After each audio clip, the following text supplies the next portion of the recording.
Welcome back to the neighborhood, boys and girls. Our guest this week is one of my favorite people in the world. We have Michele DiCorcia from A to Z Pool Inspections. Pool Inspections, also Prime Realty Partners as well. Yes. You're a multifaceted person here. Yes. So we do it a little different. We don't normally get right into business. We like to talk about the personal stuff. And everyone that I've interviewed always has a really interesting backstory. Like the road that you travel to get here today is always really cool. So talk a little bit about your pre-real estate life, Michele, and your journey and how you got here. So you said my pre-journey like this. Mine's more like this. But I started out in the restaurant business, actually. Nice. I've been in the restaurant business since I was 17. I've done everything in the restaurant business, bus girl, owned a business, bartender, done the books, owned my own restaurant, the whole nine. Nice. And then I was always juggling between I wanted to be a teacher and also should I do the restaurant. So I did the restaurant to put me through college. So I became a teacher. I taught high school health and physical education for years. Wow. And Where then in Allentown, New Jersey. Okay. And then I had an assistant professor ask me if I wanted to be an adjunct professor. So I taught at the College of New Jersey and thought I should do this full time. So I went to Springfield College in Massachusetts. I got my PhD. So my PhD is in sports psychology. And some people call me the pool doctor for that reason. And I had a really great career. Again, I taught at the College of New Jersey for years, and then I retired early from Rowan University, where I taught swimming, lifeguard training, and the one class I taught, most people know me for, is team building, and it's called Adventure Education. I don't know if you ever heard of it. No, I haven't, but that's awesome. We play games and have fun, and then eventually it leads up to rock wall, like climbing on a rock wall on belay. We would go on trips and kind of cool stuff like that. Now I would have never have guessed any of this stuff as you're going through there. That is so awesome. So that's why mine went like this, not like this. Right? Yeah. It was all that is crazy. Yep. So I went to Ryder, which is right up next to the College of New Jersey, Sure. and I also. Chris and I worked in the restaurant business together. I had a restaurant when I was younger. And I've noticed in my life, really, honestly, no BS, the coolest people that you meet are people that worked in restaurants. Because you know what it's like to eat shit and to get people to talk horribly to you and not tip you and run you around and all that stuff. And it just like, you can always tell when someone says I very rarely meet someone that says, I was a waiter, I was a cook, I was a busboy, and they turn out to be jerks. Like, you just don't normally see that. So and it's not easy. I've had like nurses come and they're like, I want to earn some extra money, so I would like to be a waitress. And I said, sure, I'll give you a chance. And they just couldn't do it. Like they're very good at being a nurse, but not at being a waitress. It's a definite tough job. So what was your least favorite restaurant job that you had? Was there one thing you're like, I hated doing that? Yeah, well, it's got to be, doing the dishes. Yeah, because that's where I started. 13 years old. Venice Catering in Berlin, New Jersey. Yeah, that's where a lot of people start out, but like eventually when you become a manager or owner, if they don't show up, you still got to wash dishes. You still got to wash dishes. If you're good, if you care about what you're doing, you do, and that's the thing. I always treated my folks with respect. Like on Sunday, I'd make dinner for everybody. Something not on the menu, some lasagna or something. We sit down, we break bread, and then because we work so hard and we really are like a family. Sure.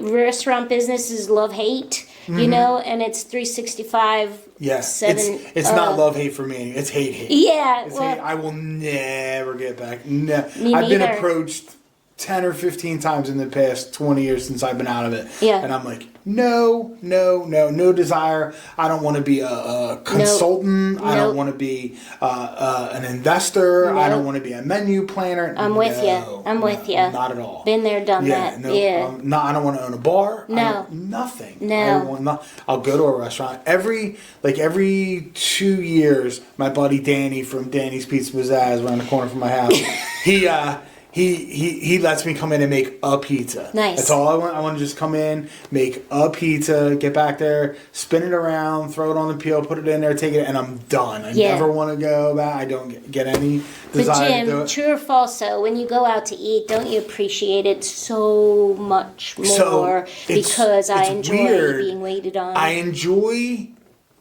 appreciate people and the way that they serve. I don't go out to dinner. I don't like it. I'm super critical. I'm very frugal naturally. So I'm thinking to myself, I'm paying $75 for this steak. I could do it myself for $12. Probably tastes just as good. Sure. You know, like I could feed the whole. So I don't really do going out to eat very often unless it's something that I don't do myself very well. Like Indian food, I'll go buy Indian food. That makes sense. You know, I'll go and do that. But like regular, I was a saute chef for a while. I'll do Italian stuff. We go out with the family every once in a while, but I'm not someone who enjoys restaurants. I don't enjoy atmosphere at all. And that's a big thing for restaurants. You know, like I'm never like, this is really cool, except for La Colombe. The coffee roaster in Philly. I don't know. I love that place. I don't know why. Yeah. When I go in there, I'm like, this place is awesome. This is cool. Well, I'm gonna put it on my bucket list now. It's right in Fishtown. All right. They got a couple of them, and also my other boy Vincenzo at Brico, and I guess that's Collingswood, right on Hadnap. Yes. You know, I like that place. Right on the corner, right? Yeah, right by the poorhouse. Yes, I know where it is. That's not like huge atmosphere. It's just really cool pizza place. They're really friendly. They got nice decorations. I love their food. They do the coal fire pizza or whatever it is. Yeah. The super hot oven pizza, and it's way different than anywhere else. So I'll go there and hang out and do that. But I'm not really, like, honestly, most of the time if I go out to eat, I go to the diner. Interesting. Yeah, I go to the diner with my wife and kids all the time. That's the kind of food my wife likes, and we do that. And there's something for everybody in the diner menu, so you can't go wrong. I'm not a chain person at all. No, me neither. I don't like. No. And every once in a while, someone says, "Hey, I want to get with." You know, my wife likes to go certain places. Yeah. She doesn't watch this, so it doesn't matter. She loves Olive Garden. I can't get the Olive Garden out of her no matter what we do. I'm like, all right, whatever. If I say where you want to go, that's where she wants to go. They do have a mean salad, but that's as far as I can go. I'm not a chain. Yeah. Even like a nice chain like Fleming Steakhouse. I'm not like that. I like home places. If there's I grew up in Italian restaurants, Peppino's in Stratford, a lot of those places, and I like that. I like to give local businesses my money. I don't like to do the chains. Yeah, me too. So that's a crazy preview story. How in the world did you get to real estate from PhD in health and everything else? Yeah, well, when I left teaching, I went back into the restaurant business for a minute, and a girl that I worked with said, "Hey, I know you're trying to find something else. We have a position at an office in Cherry Hill. Just answering the phone. I don't know anything about it, how much it pays." And I go, "All right." Went on the interview, got the job. So I started my real estate career at Keller Williams in Cherry Hill, answering the phone as Director of First Impressions. Isn't that a fabulous name? That is so awesome. I felt it's better than PhD. I really did, because I wanted to be the Director of First Impressions, and then when I got a promotion, the Director of like Everlasting Impressions. Like I just love that. Yeah, you know? that's a really great title, isn't it? Yeah. And then I quickly went to Director of Agent Services. So any new agent that came to our market center, I welcomed them. I would give them a tour. I would teach them everything there is to know about Keller Williams and our systems and stuff like that. And then that's where I met a lot of great agents. Mm-hmm. And they kept saying, you should get out from behind the desk, you should be an agent, you should be an agent, you should be an agent. So eventually I thought, all right, let me give this a try. So in 2017, I became an agent. Well, I didn't love it the way I loved teaching and the way that I saw agents loving real estate, but I couldn't find my thing. I tried a different brokerage. I tried a virtual brokerage. I tried joining a team. I tried, and it wasn't until somebody said, haven't you been around pools your whole life? Like, I grew up by a pool, you know. I said, yeah. And they go, we need pool inspectors. There's only one person doing it. Right. You have to get on a waiting list. And I looked into it, and during the pandemic, I started my business. And this is the first year, starting this season, that I've now flip-flopped my business. So I'm really not doing any real estate anymore. I'm just doing pools all year long, even in the winter, all year long. Right.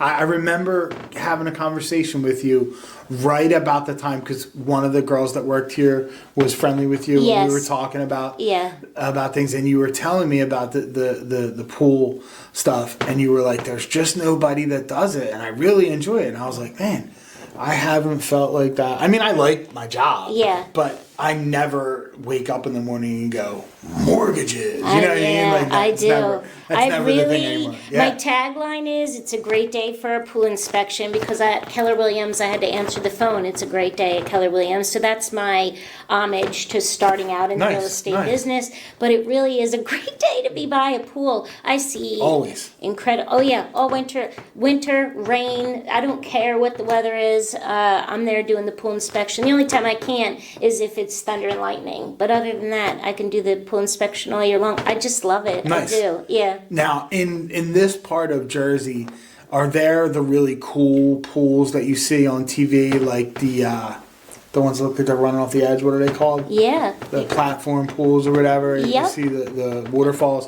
Yes. Do you get a lot of that around here, or is it like just Yes. 40-year-old in-ground pools with... No, I get the stuck whole up bottoms? gamut. I mean, Nice. I'll do a pool for a house that's selling for $250,000, and then I have one coming up, and the house is $4.1 million. So Nice. I'm doing everything in between, and I love it because I know when I go to the pool inspection, I'm going to see a pool.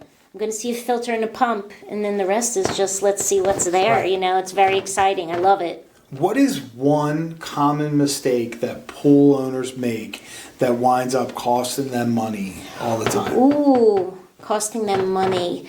Yeah, if you don't address a small problem when it presents itself, it costs a lot of money if you just let it go. A small problem could be $100 fix, and now it's $1,000 or $10,000. Are you shaking your head? I am the worst at maintenance of anything. Yeah. You know what I mean? Yeah. Like I had a little hole in the lining of my pool. Now my pool liner is 18 years old. Yeah. Ooh, You know? Ooh. I had a couple little holes, and I was like, Nope. I put some rhino tape or whatever on there, because I was like, I'm just not fixing it. Eventually I'm going to have to get the whole thing done. So I'm just putting this tape on there. And then I was like, next year I'm going to replace the liner. Yeah, and I was like, man, this rhino tape is doing a really good job. So now I have like 4 white brick looking things of rhino tape, and I'm just getting ready to take the cover off the pool, and I'm thinking I got to get one more year out of this liner, because 18 years is a long time. It's a really good long for time. You said you're frugal. Good Yeah, for you. yeah. Yeah, good for you. I checked into it like 5 years ago, and they told me how much it was, and I was like, Yeah, what? Yeah. For a pool liner? Yes. You know? Yeah. And so yeah, we're going on until the person Rhino tape. says we cannot open the pool this year unless, because I don't care how it looks. You know what I Yeah. mean? Like, Yeah. and neither do my kids. Yeah. You know, we're not the kind of people that are like, oh, this looks a little shoddy, so we got to. I'm not a shiny object kind of dude. Yeah. I'm a process person. If it works, if the pool goes on and the kids will jump in it, it's all good. You know. Well, that's the thing about me too. So when I'm on the inspection, if I see that you've, put some rhino tape on there, I'll say like, okay, that's good for now. But believe it or not, there are some really easy ways to fix it the right way that are cost effective. So Right. I'm not out there going, you need to get a new liner, I'm going to spend all your money. You know what I Right. mean? I'm going to give you the low ball. This is how you could fix it now. Because again, this is a buyer, and almost all of my clients, 99% of them, because I write it down, have never owned a pool before ever. So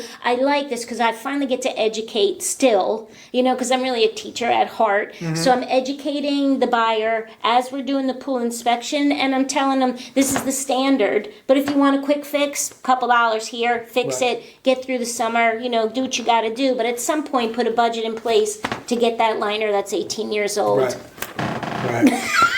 it. I'm trying to hit 20. I'm thinking I'm gonna get 20 out of it. You know You're what I mean? awesome. Whatever. You're awesome. Have bubble gum and duct tape, man. Whatever You're you guys awesome. do. You're awesome. I am not looking forward to that. You're awesome. I will squeeze the pennies for that. You're awesome. Thank you. Yeah. So, what do you have as far as goals go? We always like to talk about, we talked about the beginning, now we talk about like the future. Yeah. What do you think the next 2 years, let's go to 2025, April 2025, where is Michele DiCorcia and A to Z pool maintenance? It's awesome you said that, right? So each year I've added something, so like first year was let's just get my name out there. Second year was build a website. I did that. This year I've added leak detection to my services that I offer. So if you're Gorilla Glue or whatever you said you used in your vinyl liner if your pool isn't holding water, I can come over and tell you that you have a leak. Sure. So, but 2 years from now, this year also I'm introducing, I'm using a home inspector software program. I'm creating my template in this program so that I can give same day, next day reports. Right now it takes me about 6 hours to write one report. So I'm about an hour on site doing the inspection, or 90 minutes if there's a cover, and then I have to go home. And sometimes if I do 3 in a day, I'm staying up all night to try to get that going. So doing that, just letting more and more people know about me. My business isn't seasonal, but most people look at it as it is seasonal. We'll do some advertising here. Get your pens out, write the phone number down. We're going to talk about that a little bit, how they get in touch with you. They look at my business as seasonal. It really isn't, but I'm very much, during the winter months when pools are closed, drinking out of a trickle, you know, whereas when the pool's open, my business is like drinking water out of a fire hose. It is just gushing. And so just the more agents that I know, hoping to just triple, quadruple my business and just keep helping people. It's kind of crazy because people sell houses with pools all year round. So you would think that they would need your services. Yeah, well, everyone goes, well, what do you do in the winter? You can't, like, run the pump or the filter, so how do I know if there's a leak? And my answer is, that's true. You can blow air down there, can't you? You can blow the compressor down there, right, to see if the pumps leak or... No, because when you winterize a pool, you blow out all the water underground. Okay. And all of the systems have no water in them. So the filter has no water, the pump has no water, the chlorinator has no water. There's no water in them. But here's the thing. If there's a leak at your filter, for you to fix it, not a lot of money. Not something that's going to cause you to walk away from buying the home. No. I'm looking at big ticket items in the winter. Is your pool winterized properly? Right. When I take the cover off, that's really where I see a lot of issues. The tile is a hot mess. There's $10,000. Oh yes, so, and the client is saying like, oh, I've never seen the inside of the pool, how deep it is. They really want to know what's the deep end, what's the shallow end. So I can do almost a full inspection in the winter, just not showing if there's any active leaks present. And, testing the water, I'm not doing that in the winter. Right, there's no need. But it's super valuable during the winter to see what are you buying. Yeah, because that's where the most expensive stuff comes in. Absolutely. If your diverter's broken, that's $100 fix. You know what I mean? Where you really get it, like I said, is the coping or the interior thing. That's where the big ticket Looking stuff at the is. skimmer, is there a gizmo? Is there water? Is there a faceplate? I mean, there's a lot for me to do out of inspection during the winter, and then even more when the pool is open. So my report is delicious. I love my report. Very easy to understand. I say like, here's the pink flamingo. This is the way I found the pink flamingo on the day of the inspection. This is what the pink flamingo should look like, and this is what you need to do if you want to fix the pink flamingo. Next section, here's the mug. So it's really easy to understand so that the agent can use it to, if they need to make a repair request, or I have links in there, like I'll look up what your filter or your pump is, and I'll add the manual or a how-to video. So I try to give you as much as I can to say, like, this is how you fix your liner, bud. She would come and look at my filter and go, oh my God, this still works. I have what do I have? It's a jacuzzi sand filter with whole 8-year sand. I think I replaced the sand like 8 years ago. You are a frugal fella. I am frugal. You are a frugal fella. I looked into it because I want to, when I redo everything, I heard you talking about it earlier. I'm going to transfer it over to saltwater eventually when I redo everything. But you can't redo half of it, But when you're talking about liner, new thing, that's like... You really can do salt right now, James. Yeah? Yeah, you don't need to have... It's a salt cell, and it looks like maybe like a small loaf of bread, and you cut your pipes. So you should actually have a professional do it. I wouldn't do it. Good. Yeah. Plus, it changes the warranty. I'm frugal, but I'm not stupid. There's two totally different things there. Unless you can get a really good YouTube video. If I get a really good YouTube... No, that's actually my But here's the thing, though. Pentair and Hayward are smart. If you put it in, it negates the warranty. Yeah. And if you get a professional to put it in, then you actually have warranty available for 1 to 3 years. So go with the professional. I actually cheaped out. Just a real quick pool story. I had a Hayward ejector pump that goes through, and it broke, and I needed to fix it before my 50th birthday, and I went on Amazon and bought a no-name brand, and it lasted 27 days, and it broke, and now I'm fighting with them to get my money back, because I was like, man, the Hayward, the pump part of it, the ejector with the thing, it was like $1,100, yes. But the other one was $350. Yeah. And I watched the video. I'm like, I can replace it. One of my guys that works here was like, I'll come over. We can replace it. I watched the YouTube video. I'm like, yeah, we could definitely do this. We could definitely get that replaced. So I did it, and it worked for a while. And I don't believe that we did a bad job. 27 days. But not good. Yes, in pools, a lot of times you do get what you pay for. That's in life all the time. Like I'm frugal, and I run up against that every once in a while. I know for sure when I'm at Home Depot and I'm trying to figure out whether it's better to buy this one or that one, 9 times out of 10, when I go cheap, I'm back at Home Depot later that day buying the one I should have bought in the first place, and I wasted 3 hours of my time. Yes. You almost always get what you pay for. You do. Really, you do. You do. And I'd like to say for you or anyone, you can call me anytime. I'm happy to give my 2 cents. I love talking about pools. You know what I mean? If you want to weigh in, I should have called you first. You should have. I saved you $350. Yeah. But so the salt cell. It's as big as a loaf of bread, and they just cut your pipes and put it in there, and then there's a display. For Hayward, there's a display. For Pentair, it's right on the salt cell.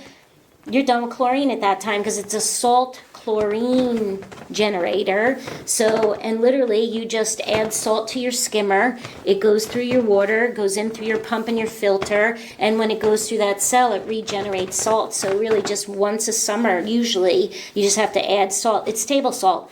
And you buy a big bag at Costco or something like that. Okay. Save money. Sure. Big bag. Like it. And you pour it in there. You still test with test strips and everything like that. But chlorine gets burnt. The UV rays burn off the chlorine. Sure. You have to meet someone in a dark alley sometimes to get chlorine tablets. And nowadays you do. Yeah. It's crazy. The smell is tremendous.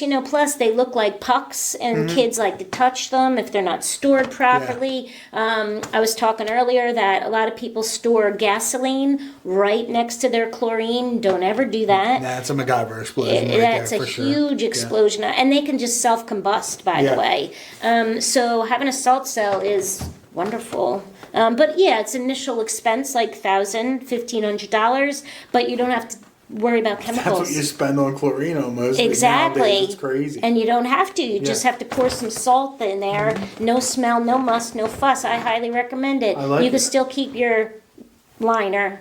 I can't keep the liner. You can still have a salt pool and have that liner until it goes. But you don't have to redo everything, James. Okay. Yeah. Now, last question. Yes. This is your personal question.